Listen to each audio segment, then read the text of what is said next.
Ray. What do you want to do tonight? Same thing we do every night, Pinky. Try to take over the world. This is Justin and Erica from You Are Creators, and we have a special guest. Actually, a reoccurring guest, Dr. Joe Gallenberger. Welcome, Joe. Hi, how are you doing, Justin and Erica, today? We are great, Dr. Gallenberger. Now, you all might remember our conversation with Dr. Gallenberger back in May. So today we're just going to talk about a couple of new things. He has a new book out, so we are super excited. We can just dive right in, babe. You ready? Joe, your book, Liquid Luck, The Good Fortune Handbook, is fantastic. I loved every page, and I recommend all my listeners to pick it up on Amazon. Again, Liquid Luck. So, before we get started, what is your definition of luck, Joe? Well, you know, many people who are still in kind of the old Newtonian science, where the world is a mechanical place, where there is no meaning, just randomness, you know, that's the old science view. Their luck means chances, everything's random, and at times infrequent things happen, good or bad, to all of us. So here luck could be considered just a random happening and we have nothing to do with it. Believers in this position feel, if you want, you could say it this way, luck is probability taken personally. And to become consistently lucky, this is the first idea we have to clear, because from my point of view, luck is not just a random process. I see that you can have a sense of luck as good fortune, where we have control and influence. There's, as I did in the Inner Vegas Creating Miracles, Abundance, and Health book, you know, and there I talked a lot about psychokinesis or telekinesis or PK, known by all those three names, where you can affect matter with your mind. Things, and there's decades of studies on that showing that things we usually consider random, such as weather, flips of a coin, rolls of a dice, actually are influenced by human consciousness. And this is in line with modern quantum physics, that even the act of observation shapes what potential becomes a reality.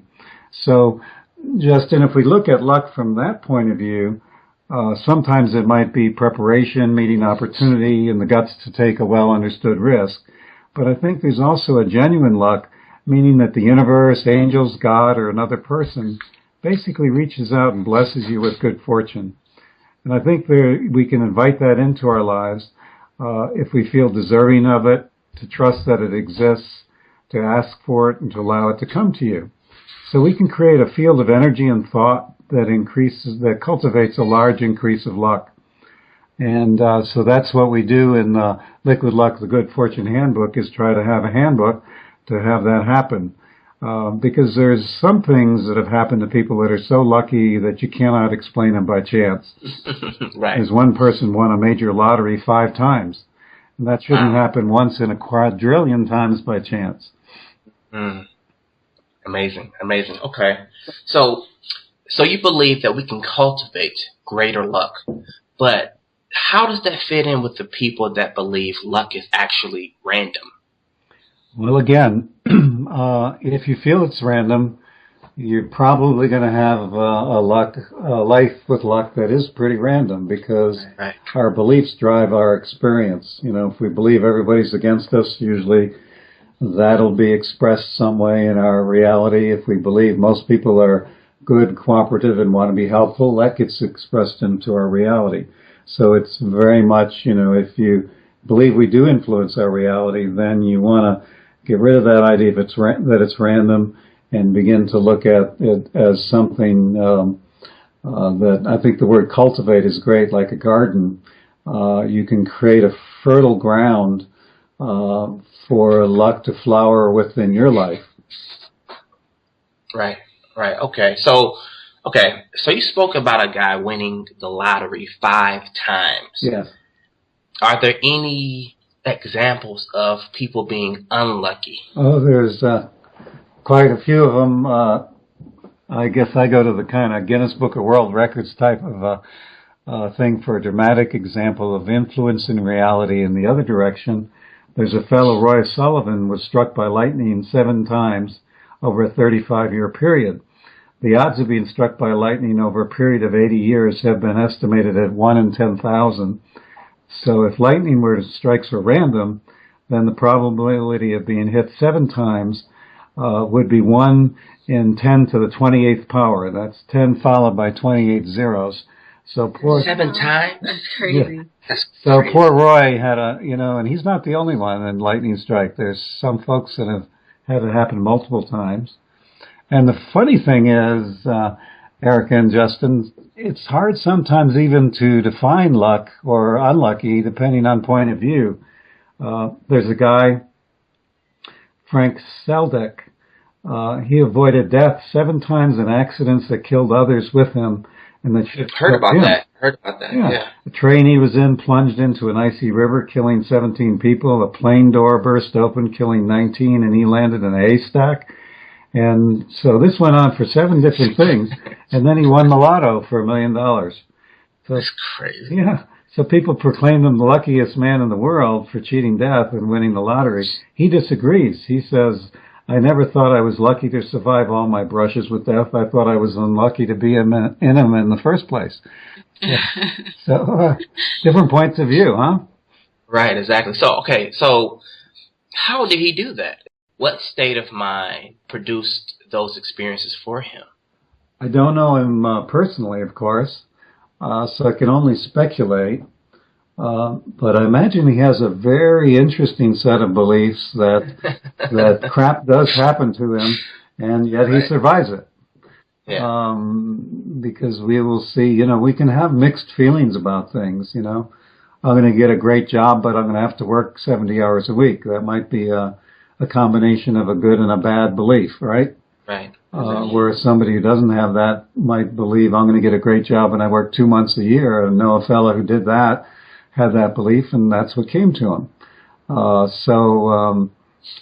I would expect that Frank would have some pretty interesting, some interesting belief systems that are kind of in conflict with each other, creating a mixed result, if you will. Exactly. Yeah. So, Dr. Gallenberger, where did you get the idea for your Liquid Luck CD? Well, I was looking for a way to capture the essence of all the discoveries I mentioned in the Inner Vegas Creating Miracles, Abundance, and Health, which covers a 30-year period of studying this. And I wanted to simplify that in a way that people could immediately see results of applying the principles of heart energy, because I use the love energy for manifestation. And I wanted to show everybody they could do this, create miracles by using the energy of love. So with Liquid Luck, all you need to do is listen to the CD for a bit more than a half hour, and then often people see results in their daily life very quickly. So I mentioned love. I think it's the most important magic ingredient. Okay. Tina Turner sings, "What's love got to do with it?" Right? Yeah. When the it is positive manifestation, I think everything. It has everything. Right. Right? Now, I've met people who seem lucky in an area, and maybe they're not the nicest of people, but I've never met a person in my life in the decades of work here who is excellent at manifesting in a balanced way across all important areas of life, including health and financial, career, friendships, who is not very joyfully and freely loving. So Liquid Luck is designed to open the heart, call forth love to create good fortune. And as I mentioned, it's distilling decades of work down to something very brief. Okay. So do you trigger this through meditation? Yes.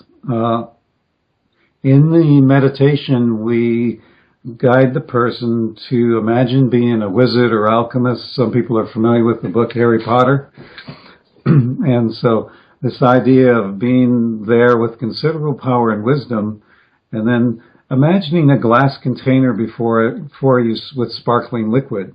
And then they're guided to feel and send the energies of happiness first. Happiness is very important. We can talk about that later.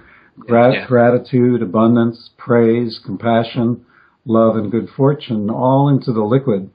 And then whenever they want to have a day filled with synchronicity, serendipity, good fortune, All they need to do is remember their liquid luck, take a drink imagination-wise, and they'll have the wisdom, insight, courage to act in just the right time, right way to have their dreams come true for the day, to basically have a very lucky day. And we use binaural beat technology within that meditation, which is some tones you put in each ear that really deepen meditation quickly for people. So within 5 minutes, they can feel very relaxed. The next 5 minutes get into a very high creative energy state, and that makes the meditation much more powerful. Awesome. Okay, so was the guided meditation successful? Very much so. Okay. Again, with the binaural beat that I mentioned, brainwaves shift easily with the gentle verbal guidance. What happened was Liquid Luck, as it came out, within hours, I began to get a flood of stories rolling in. People winning lotteries, winning at jackpots and slot machines, selling houses, having businesses take off, receiving brilliant ideas for inventions, many more stories that are fun. Some I like that stand out in my memory because it's been about a year is one fella, very dedicated, hardworking scientist, had been working on a tough hardware software problem for 2 years and hadn't been able to solve it. With Liquid Luck, he solved it within minutes. Another person's house had been on the market for months with no action.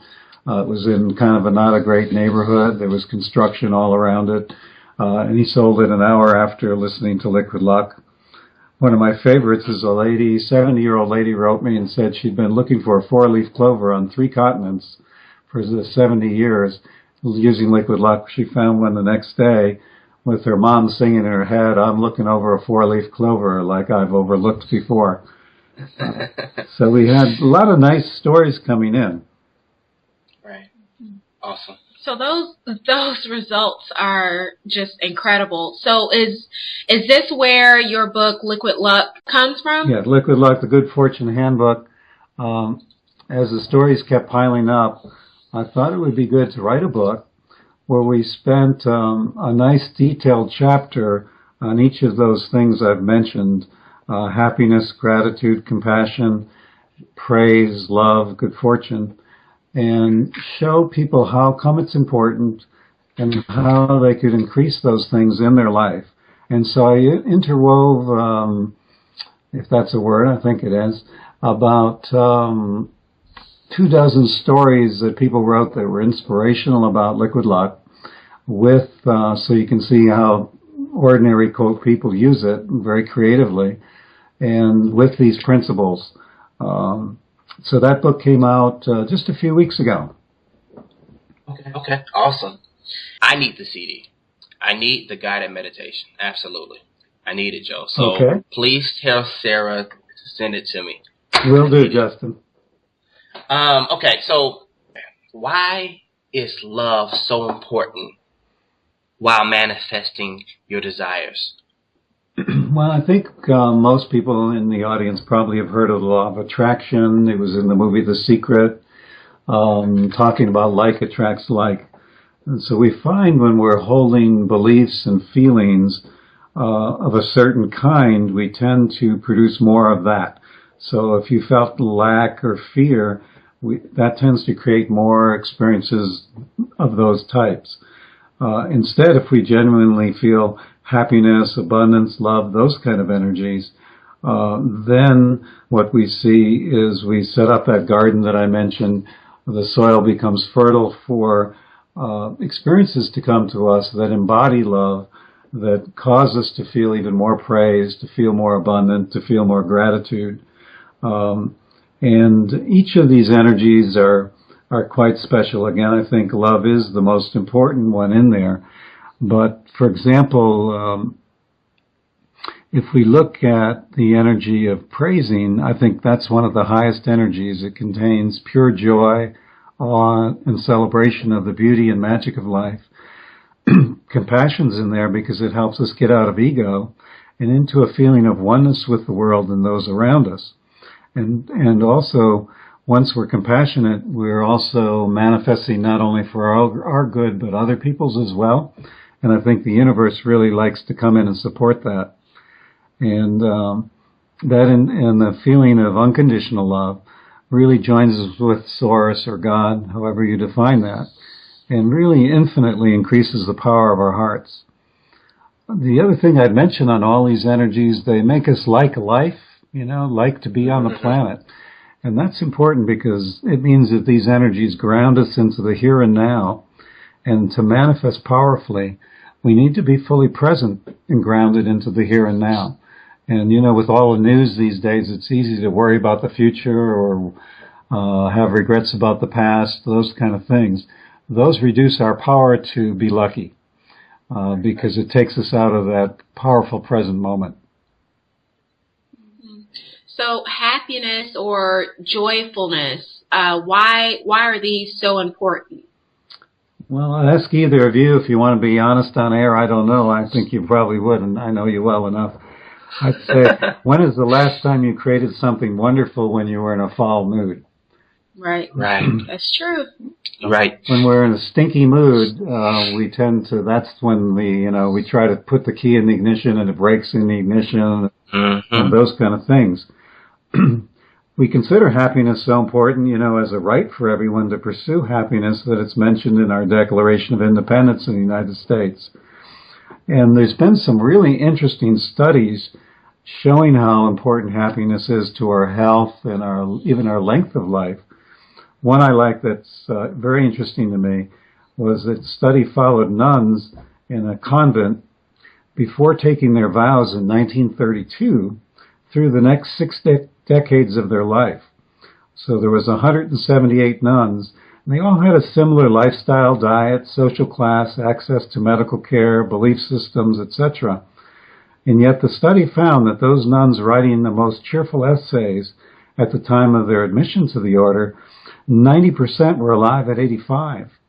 Really? Versus only 34% of the least cheerful essay writers.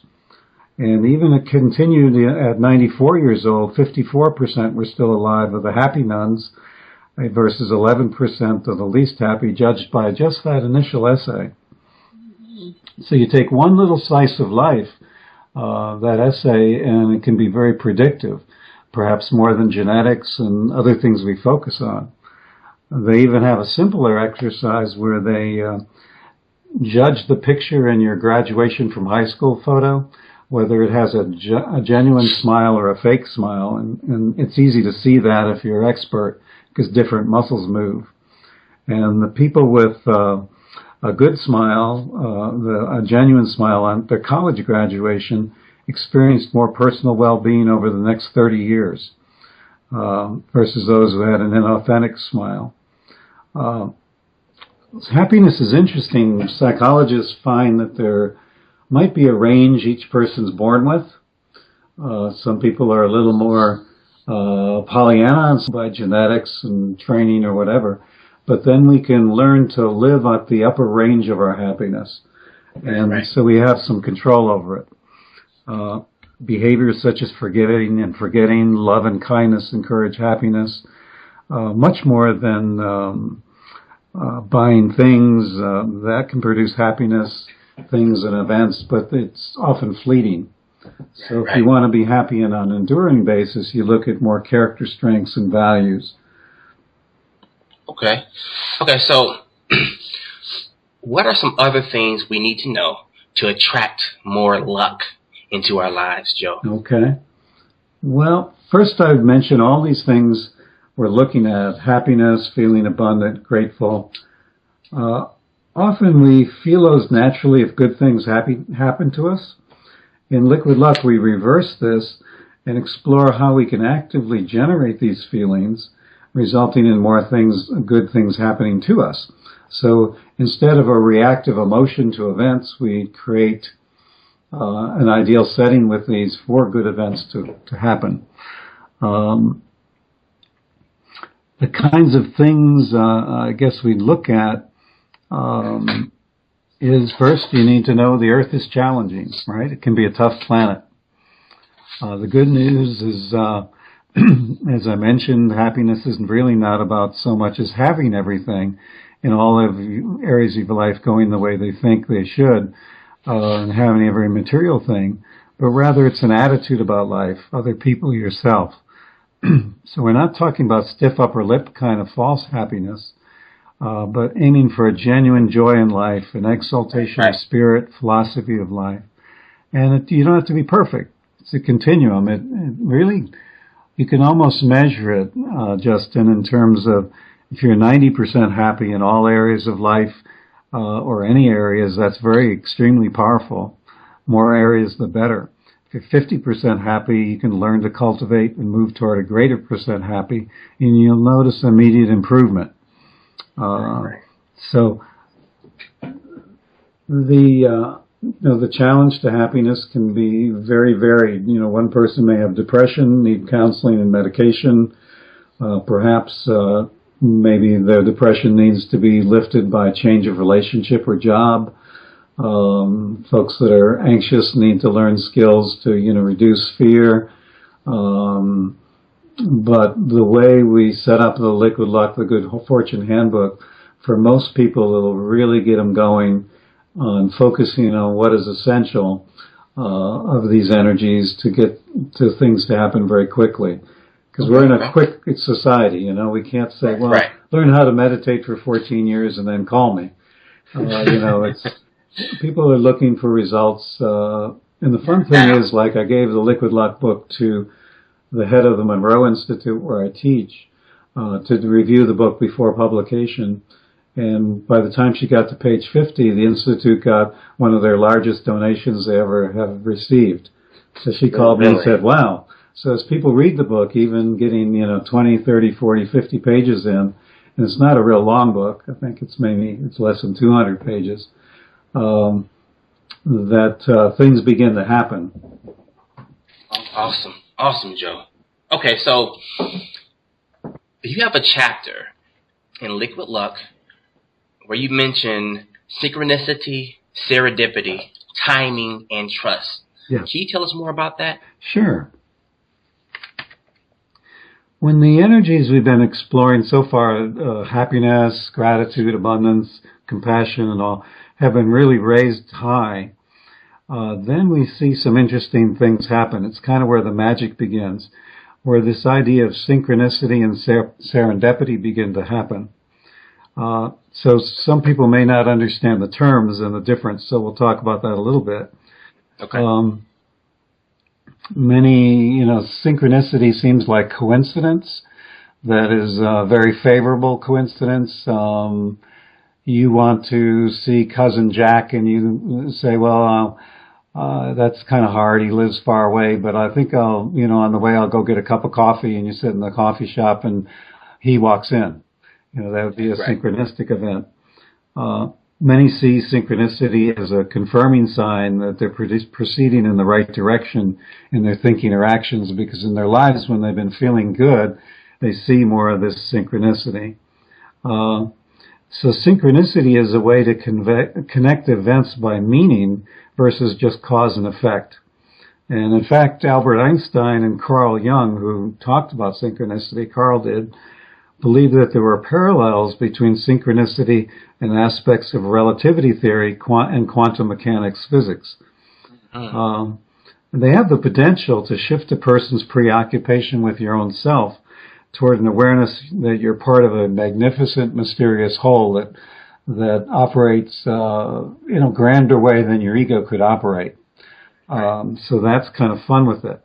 So most of us have them occasionally, and most times they're just a delightful surprise or a sign of confirmation. I know for myself, I was wondering about asking my wife for a date. She lived in Minnesota, and I was in North Carolina. I was driving to work when I was thinking this, and immediately I heard a little voice in my head say, turn right. So I turned right in North Carolina, sped up because now I'd be late for work going the long way. And the first car I came behind was a car with a Minneapolis, Minnesota license plate, which is where she lived. And then there were another dozen synchronicities, as we began to get to know each other, date, and finally get married. So they can be really powerful ways to confirm, you're on the right path. Right. You know what? I love the way the universe works. It's so mysterious, but it seems like the universe is always communicating with us. Always. I would agree, Justin. Yeah. Through numbers, through signs. I mean, always speaking with us, always communication with us. Mm-hmm. So how can we pay attention to this more? If you're in a good mood and your perception's open and you're focused on the here and now rather than worried or preoccupied, you will tend to notice more. Right. And also, I'd mention, Justin, that you can actually make a contract. You mentioned dialogue, or you can say something like, well, whenever the answer to a question I have that's an important question is yes, I'd like to see a feather.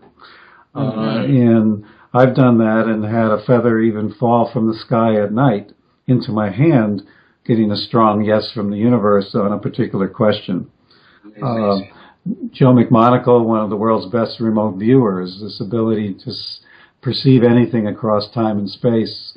He told me about the feather idea initially, and I thought, that's a great one. I do live in the country, but it's been interesting. My wife and I were in Las Vegas a few weeks ago doing our Inner Vegas Adventure Workshops. We've done 71 of those now, practicing these things. It's talked about in that Inner Vegas book.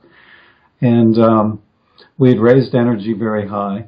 And she was walking through the inside corridors of this hotel out in the desert, and she found several feathers on her way to go to the gaming tables to have a good time. So even something as likely as a feather inside a house or a commercial building can be there. So we can cultivate it, asking for more, noticing what we notice. If we do get some, it's good to at least journal it or act on it in some way. My fantasy is if I were the universe and I was your guide, and I kept giving you great stock tips and other things, and you never acted on it, I'd get bored pretty quick, right? Right, exactly. Yeah. So you want to say thank you when you get one. You want to act on it if it seems safe to do so. First time I heard the word Starbucks, I got a nice glow. Called my broker, and they said, "Oh, yeah, I don't know what that's about." He looked it up. Somebody was going to make coffee places around the country. He thought, "Don't invest in that; it'll never go." He kind of talked me out of it. It would have been a lovely time to see, just after talking to him, a coffee cup or something, right. As a synchronistic sign. Don't listen to him; go with your gut. Right. At this point, if I saw that coffee cup, even just feeling the glow, I'd buy at least one share. I'd do something to say I'm willing to act. And if it was safe enough for me to buy 100 shares in my financial situation, that's what I would do. You know what, Joe? You have the best stories from any of my guests. I absolutely love your stories because they're so fantastic. Thank you, Justin. I'm glad we're not on video because I'm blushing now. Seriously, you have great stories, and I love listening to stories. Okay, there's a lady. She demonstrated bending spoons right after a really good laugh. Is that possible, Joe? I've seen it myself, done it myself, Justin. So there's a couple things I'd say. First of all, it can be done by magicians in sleight of hand. Okay. Right. But if you're holding the metal, and it's particularly if it's a heavy stainless steel like the best Oneida ware, and you cannot physically move it one budging at all by putting all your strength into it, and then you feel it melt in your hand, it really makes you a believer. So I can say all day, yes, it's possible. There's YouTube's videos showing it's possible, but videos can be faked and other things. So if a person has curiosity about this, I'd recommend they get the spoon, maybe take a drink of their liquid luck, or do some of the other things that I mentioned in my home study course. We go into great detail. We even have a meditation CD where you would listen to while you're attempting to bend the metal, and then give it a whirl. But usually, if a person is very excited about it, not self-conscious. Energy is moving really well from meditating or contemplating the beauty of nature, even singing. So spoon bending parties, Justin, they often all yell together, "Bend!" And get the excitement going. And most people can do this. When we do the Sync Creation Home Study course, and when I do MC Squared course up at Monroe, it stands for Manifestation Creation Squared, we often get about 90 to 100% of people in any given group doing it. So it's amazing. So it's our native human ability. It's natural, but that doesn't mean it's easy. In the sense of, it's natural to go to sleep, right? Mm-hmm. And you think about, I'd like to go to sleep, and then you forget about it, and a couple minutes later you're asleep. But if I put you on TV and said, I'll give you $20 million if you can fall asleep in 20 minutes in front of 20 million people, I couldn't do it. And spoon bending and other psychokinesis things are very much like that. They're natural, but any self-consciousness or pressure tends to make it much more difficult. Interesting. So that's one of the things the liquid luck kind of principles do. Just naturally, without focusing on fear, without focusing on self-consciousness, as you move into feeling how happy you are and how grateful, how abundant you already are with how many books in your life, pets, beauty of nature, friends, hopefully health, finances, you naturally move away from ego and into your heart. And when you do that, you're in a perfect state to bend the metal or manifest things you'd like in your life. I love that. So you spoke about remote viewing. Yes. Can we all remote view? All is all-inclusive. I would say most likely almost all of us, maybe all of us. There are people naturally. Remote viewing for the audience is a scientific word, meaning clairsentience or clear knowing, but in a scientific protocol where everything is double-blinded, etc. But if we go back to the clear knowing, being psychic, if you will, we see that in police officers that go along and don't get injured on walking the beat. We see it in detectives and police departments. We see it in business executives that are very successful. They test higher in psychic ability. We see it usually, it's PK and these psychic skills tend to be a little bit results driven. They happen when it's important for them to happen. So if you're a point man on a patrol in Vietnam, it's important to be psychic, to know what's going to happen before it happens. And the folks that are very psychic might do that successfully, much longer period than, quote, the average person. But I think we can all cultivate it. Kids are better at spoon bending and often being psychic than adults because they haven't learned all the self-consciousness and limiting beliefs. So learning these things is mainly to unlearn what's in the way. That's what makes it possible that a book like Liquid Luck or the CD, which seems pretty easy to get a hold of, comprehend, and do, work, because you don't have to really learn anything new. You're more letting go and getting into a different frame of mind than the things you learned in the past might put you in, such as fear of the future, self-consciousness, fear of failure, those kind of things. All that washes away, and then the natural you can come out a little easier. Exactly. Okay, Joe. You know what? Thank you so much for being on You Are Creators again, Joe. I love it. I'm glad you had me come again. It's very nice to talk with both of you. We love your stories. Now, Erica, she had to pick up our son from school. So it's just me, Joe. But where can we find your book? Okay, you can go to the website that I have called liquidluckbook.com. Okay. liquidluckbook.com. And that'll take you right to the page to order the book. And if you order from me online, you can get the book CD together as a special, and the books are signed. You can also go to Amazon and Kindle, Barnes & Noble. that kind of stuff, and get the book that way, either electronically or a hard copy, through Amazon or Barnes & Noble. Fantastic, Joe. Fantastic. Well, we love your stories again, and hopefully we can have you on again, because something tells me you have more stories to tell. Oh, I do. Yeah. I'm going to leave you with an ancient Afghan proverb, if it's okay. It says, Sure. If luck is with thee, why hurry? If luck is against thee, why hurry? So I hope everybody listening enjoys a lucky life. I love it, Joe. Awesome. Okay, well, this is Justin and Erica from You Are Creators, and we support your dreams.